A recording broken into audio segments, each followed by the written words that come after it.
ಎಲ್ರಿಗೂ ನಮಸ್ಕಾರ. ನೀವು ನೋಡ್ತಾ ಇದ್ದೀರಾ ನ್ಯೂಸ್ ಹಂಟ್ ಕರ್ನಾಟಕ. ನಾನು ನಿಮ್ಮ ಮಂಜು ಗೌಡ.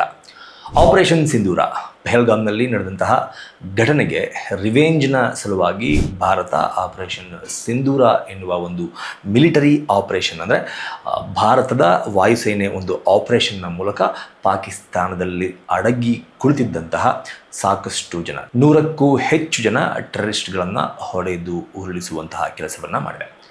ಈ ಆಪರೇಷನ್ ಸಿಂಧೂರದ ಬಗ್ಗೆ ಇಡೀ ಭಾರತದಾದ್ಯಂತ ಎಲ್ಲ ಜನ ಕೂಡ ತಮ್ಮ ಖುಷಿಯನ್ನು ವ್ಯಕ್ತಪಡಿಸ್ತಾ ಇದ್ದಾರೆ. ಇನ್ನು ಕೆಲವರು ಇದಿಷ್ಟು ಸಾಕಾಗಲ್ಲ, ಪಾಕಿಸ್ತಾನಕ್ಕೆ ಬುದ್ಧಿ ಕಲಿಸಬೇಕು, ಪಾಕಿಸ್ತಾನದಲ್ಲಿ ಆಳವಾಗಿ ಬೇರೂರಿರುವ ಟೆರರಿಸ್ಟ್ ಆ್ಯಕ್ಟಿವಿಟಿಯನ್ನು ಕಿತ್ತು ಹಾಕಬೇಕು ಅಂತಂದರೆ ಇನ್ನೂ ಹೆಚ್ಚಿನ ಅಟ್ಯಾಕ್ಗಳನ್ನು ಭಾರತ ಮಾಡಬೇಕು, ಅದನ್ನು ಬೇರು ಸಮೇತ ಕಿತ್ತು ಹಾಕಬೇಕು ಅಂತ ತಮ್ಮ ಅಭಿಪ್ರಾಯಗಳನ್ನು ವ್ಯಕ್ತಪಡಿಸ್ತಾ ಇದ್ದಾರೆ. ಇಂತಹ ಸಂದರ್ಭದಲ್ಲಿ ಪಹಲ್ಗಾಮ್ನಲ್ಲಿ ನಡೆದಂತಹ ದಾಳಿಯ ಸಲುವಾಗಿ ರಿವೆಂಜನ್ನು ತೆಗೆದುಕೊಳ್ಳೋದಕ್ಕೆ ಭಾರತ ಸರ್ಕಾರ ಹಾಗೂ ಇಂಡಿಯನ್ ಆರ್ಮಿ ನಡೆಸಿದಂತಹ ಆಪರೇಷನ್ ಸಿಂಧೂರ್ ಎಫೆಕ್ಟ್ ಇದೀಗ IPL ಮೇಲೆ ಕೂಡ ಬಿದ್ದಿದೆ. ಹೌದು, IPL ಮೇಲೆ ಆಪರೇಷನ್ ಸಿಂಧೂರ್ನ ಎಫೆಕ್ಟ್ ಆಗ್ತಾ ಇರುವ ಕಾರಣಕ್ಕೆ ಧರ್ಮಶಾಲಾದಲ್ಲಿ ನಡೆಯಬೇಕಿದ್ದ ಕೆಲವೊಂದಷ್ಟು ಪಂದ್ಯಗಳನ್ನು, ಅಂದರೆ 2 ಪಂದ್ಯಗಳನ್ನು ಅಲ್ಲಿಂದ ಸ್ಥಳಾಂತರ ಮಾಡೋದಕ್ಕೆ BCCI ಹಾಗೂ ಕೇಂದ್ರ ಸರ್ಕಾರ ತೀರ್ಮಾನವನ್ನು ತೆಗೆದುಕೊಂಡಿದೆ. ಯಾಕೆ ಧರ್ಮಶಾಲಾದಲ್ಲಿ ನಡೀತಾ ಇರುವಂತಹ ಪಂದ್ಯಗಳನ್ನು ಬೇರೆ ಕಡೆಗೆ, ಅಂದರೆ ಮುಂಬೈಗೆ, 2 ಪಂದ್ಯಗಳನ್ನು ಮುಂಬೈಗೆ ಶಿಫ್ಟ್ ಮಾಡೋದಕ್ಕೆ ಕಾರಣ ಏನು ಅನ್ನೋದನ್ನು ಈ ವಿಡಿಯೋದಲ್ಲಿ ನಾನು ಹೇಳ್ತೀನಿ.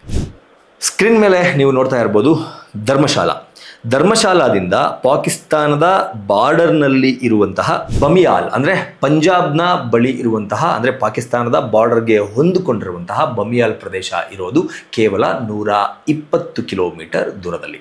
ಈಗ ಆಲ್ರೆಡಿ ಆಪರೇಷನ್ ಸಿಂಧೂರದ ಮೂಲಕ ಭಾರತ ಪಾಕಿಸ್ತಾನದ ನಿದ್ದೆಯನ್ನು ಗೆಡಿಸಿದೆ. ಇದಕ್ಕೆ ತಕ್ಕ ಉತ್ತರವನ್ನು ನಾವು ಕೊಡ್ತೀವಿ, ಭಾರತವನ್ನು ಸುಮ್ಮನೆ ಬಿಡಲ್ಲ ಎನ್ನುವ ಮಾತುಗಳು ಕೂಡ ಪಾಕಿಸ್ತಾನದ ಕಡೆಯಿಂದ ಕೇಳಿ ಬರ್ತಾ ಇದೆ. ಪಾಕಿಸ್ತಾನ ಇದಕ್ಕೆ ಯಾವ ರೀತಿ ರಿಯಾಕ್ಟ್ ಮಾಡುತ್ತೆ ಅಥವಾ ಮಾಡಲ್ವಾ ಅನ್ನೋದು ಮುಂದಿನ ದಿನಗಳಲ್ಲಿ ಗೊತ್ತಾಗುತ್ತೆ. ಇಫ್ ಇನ್ ಕೇಸ್ ರಿಯಾಕ್ಟ್ ಏನಾದರೂ ಮಾಡಿದ್ರು ಅಂತಂದರೆ, ಭಾರತದ ಮೇಲೆ ಏನಾದರೂ ದಾಳಿ ಮಾಡಿದ್ರು ಅಂತಂದರೆ ಅದರ ಎಫೆಕ್ಟನ್ನು ಪಾಕಿಸ್ತಾನ ನೋ ಡೌಟ್ ಎದುರಿಸಲೇಬೇಕಾಗತ್ತೆ. ಆದರೂ ಸಹ ಮುನ್ನೆಚ್ಚರಿಕಾ ಕ್ರಮವಾಗಿ ನಾವು ನೋಡ್ತಾ ಇರ್ಬೋದು, ನಮ್ಮ ಕರ್ನಾಟಕದಲ್ಲೂ ಸಹ ಬೆಂಗಳೂರು, ಕಾರವಾರ, ರಾಯಚೂರಿನಲ್ಲೂ ಸಹ ಮಾಕ್ ಡ್ರಿಲ್ಗಳನ್ನು ಇವತ್ತು ನಡೆಸಲಾಗ್ತಾ ಇದೆ.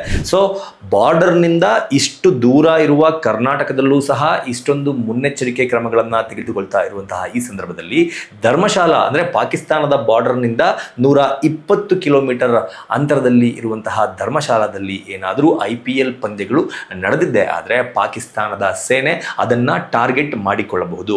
ಒಂದು ಅಂದರೆ ಮಾಸ್ ಆಡಿಯನ್ಸ್ ಗ್ಯಾದರ್ ಆಗ್ತಾರೆ. ಕ್ರಿಕೆಟ್ ಅಂದರೆ ಇಂಡಿಯಾದಲ್ಲಿ ಯಾವ ಮಟ್ಟಕ್ಕೆ ಕ್ರೇಜ್ ಇದೆ, ಅದರಲ್ಲೂ IPL ಅಂದರೆ ಯಾವ ಮಟ್ಟಕ್ಕೆ ಕ್ರೇಜ್ ಇದೆ ಅನ್ನೋದನ್ನು ನಾನು ಹೇಳಬೇಕಾಗಿಲ್ಲ. ಸೊ ಹೀಗಾಗಿ ಸಾವಿರಾರು ಗಟ್ಟಲೆ ಪ್ರೇಕ್ಷಕರು ಒಂದೇ ಜಾಗದಲ್ಲಿ ಸೇರಿಕೊಂಡಂತಹ ಸಂದರ್ಭದಲ್ಲಿ ಅದರ ಜೊತೆಗೆ 2 ಟೀಮ್ನಲ್ಲಿ ಪ್ಲೇಯರ್ಗಳು, ಅಂದರೆ ಪಂಜಾಬ್ ಟೀಮ್ ಹಾಗೂ ಪಂಜಾಬ್ನ ವಿರುದ್ಧ ಆಡುವಂತಹ ಯಾವುದೇ ಟೀಮ್ ಆಗಿರ್ಬೋದು, 2 ಟೀಮ್ಗಳಲ್ಲಿ ಪ್ಲೇಯರ್ಗಳು ಇರ್ತಾರೆ. ಇಂಡಿಯನ್ ಪ್ಲೇಯರ್ಸು ಇರ್ತಾರೆ, ಫಾರಿನ್ ಪ್ಲೇಯರ್ಸು ಇರ್ತಾರೆ. ಹಾಗಾಗಿ ಅವರ ರಕ್ಷಣೆಯನ್ನು ಸಹ ಗಮನದಲ್ಲಿ ಇಟ್ಕೊಂಡು ಪಾಕಿಸ್ತಾನದಿಂದ ಕೇವಲ 120, ಅಂದರೆ ಪಾಕಿಸ್ತಾನದ ಗಡಿಯಿಂದ ಕೇವಲ 120 ಕಿಲೋಮೀಟರ್ ದೂರದಲ್ಲಿರುವ ಧರ್ಮಶಾಲಾದಲ್ಲಿ ನಡೆಯಬೇಕಿದ್ದ 2 ಪಂದ್ಯಗಳನ್ನು ಇದೀಗ ಮುಂಬೈಗೆ ಸ್ಥಳಾಂತರ ಮಾಡಲಾಗಿದೆ. ಯಾವುದದು 2 ಪಂದ್ಯ ಅನ್ನೋದನ್ನು ನಾನು ನಿಮಗೆ ಹೇಳ್ಬಿಡ್ತೀನಿ. ಪಂಜಾಬ್ ಹಾಗೂ ಡೆಲ್ಲಿ ಕ್ಯಾಪಿಟಲ್ಸ್ನ ನಡುವೆ ಧರ್ಮಶಾಲಾದಲ್ಲಿ ನಾಳೆ ಪಂದ್ಯ ನಡೆಯೋದಕ್ಕೆ ಇತ್ತು. ಆ ಪಂದ್ಯವನ್ನು ಮುಂಬೈಗೆ ಸ್ಥಳಾಂತರ ಮಾಡಲಾಗಿದೆ.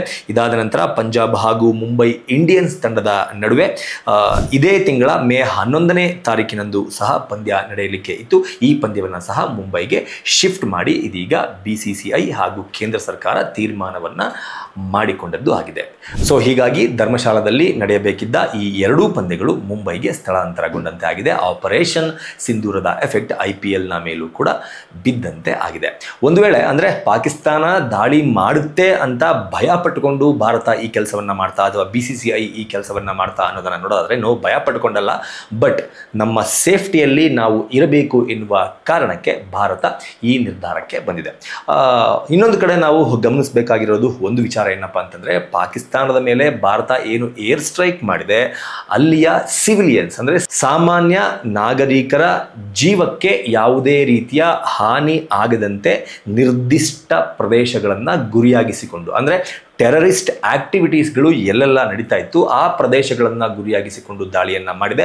ಯಾವುದೇ ಸಿವಿಲಿಯನ್ಸ್ಗೆ ಅಂದರೆ ಅಮಾಯಕರಿಗೆ ತೊಂದರೆ ಆಗದೇ ಇರುವಂತಹ ರೀತಿಯಲ್ಲಿ, ಅದರ ಜೊತೆಗೆ ಪಾಕಿಸ್ತಾನದ ಮಿಲಿಟರಿ ಬೇಸ್ಗಳ ಮೇಲೆ ಹಾನಿ ಮಾಡದ ರೀತಿಯಲ್ಲಿ ಈ ಟೆರರಿಸ್ಟ್ ಕ್ಯಾಂಪ್ಗಳನ್ನು ಗುರಿಯಾಗಿಸಿಕೊಂಡು ಭಾರತ ದಾಳಿಯನ್ನು ಮಾಡಿರುವ ಕಾರಣಕ್ಕಾಗಿ ಪಾಕಿಸ್ತಾನ ಮರುದಾಳಿ ಮಾಡೋದು ಡೌಟ್. ಅಲ್ಲಿಯ ಟೆರರಿಸ್ಟ್ಗಳನ್ನು ಕೊಂದು ಹಾಕಿದ್ದಕ್ಕೆ ಭಾರತದ ಮೇಲೆ ದಾಳಿ ಮಾಡಿ, ಭಾರತದಲ್ಲೂ ಟೆರರಿಸ್ಟ್ಗಳಿದ್ದಾರೆ ಅವ್ರನ್ನ ಹೊಡೆದಾಕ್ತೀವಿ ಅಂತ ಪಾಕಿಸ್ತಾನ ಏರ್ ಸ್ಟ್ರೈಕ್ ಮಾಡೋದಕ್ಕೆ ಸಾಧ್ಯ ಇದೆಯಾ? No way. ಪಾಕಿಸ್ತಾನ ಏನಾದರೂ ಏರ್ ಸ್ಟ್ರೈಕ್ ಮಾಡಿ ಭಾರತದ ಯಾವುದಾದ್ರೂ ಭೂಭಾಗದ ಮೇಲೆ ಬಾಂಬ್ ಅಥವಾ ಮಿಸೈಲ್ ದಾಳಿಯನ್ನು ಮಾಡಿದ್ದೇ ಆದರೆ ಇಲ್ಲಿ ಪ್ರಾಣ ಹೋಗೋದು ಅಮಾಯಕರದ್ದು ಮಾತ್ರ, ಟೆರರಿಸ್ಟ್ಗಳದ್ದು ಅಲ್ಲ. ಅದಾದ ನಂತರ 26 ಜನ ಅಮಾಯಕರ ಬಲಿ ಪಡೆದುಕೊಂಡಿದ್ದಕ್ಕಾಗಿ ಇಷ್ಟು ದೊಡ್ಡ ಮಟ್ಟದ ಏರ್ ಸ್ಟ್ರೈಕನ್ನು ಭಾರತದ ಮಾಡಿದೆ. ಇನ್ನೇನಾದರೂ ಪಾಕಿಸ್ತಾನದ ಆರ್ಮಿ ಮತ್ತೊಂದು ಹೆಜ್ಜೆ ಮುಂದಕ್ಕೆ ಹೋಗಿ ಈ ಟೆರರಿಸ್ಟ್ಗಳ ಮಾರಣ ಹೋಮಕ್ಕೆ ಪ್ರತೀಕಾರ ಎನ್ನುವ ರೀತಿಯಲ್ಲಿ ದಾಳಿ ಏನಾದರೂ ಮಾಡಿ ಮತ್ತೆ ಇಂಡಿಯಾದಲ್ಲಿ ಅಮಾಯಕರ ಜೀವ ಹೋಗೋದಕ್ಕೆ ಕಾರಣ ಆಯಿತು ಅಂದರೆ ಪಾಕಿಸ್ತಾನ ನಿರ್ನಾಮ ಆಗೋದಂತೂ ಖಂಡಿತ. ಈ ಕಾರಣಕ್ಕಾಗಿ ಪಾಕಿಸ್ತಾನ ಭಾರತದ ಮೇಲೆ ತಿರುಗಿ ಬೀಳೋದು ಅಕ್ಷರಶಃ ಅನುಮಾನ. ಏನನ್ಸುತ್ತೆ ನಿಮಗೆ ಇದ್ರ ಬಗ್ಗೆ ಅನ್ನೋದನ್ನು ಕಾಮೆಂಟ್ ಬಾಕ್ಸ್ ಮೂಲಕ ತಿಳಿಸಿ ಅಂತ ಕೇಳ್ಕೊತಾ ಈ ವಿಡಿಯೋನ ಮುಗಿಸ್ತಾ ಇದ್ದೀನಿ. ನಮಸ್ಕಾರ.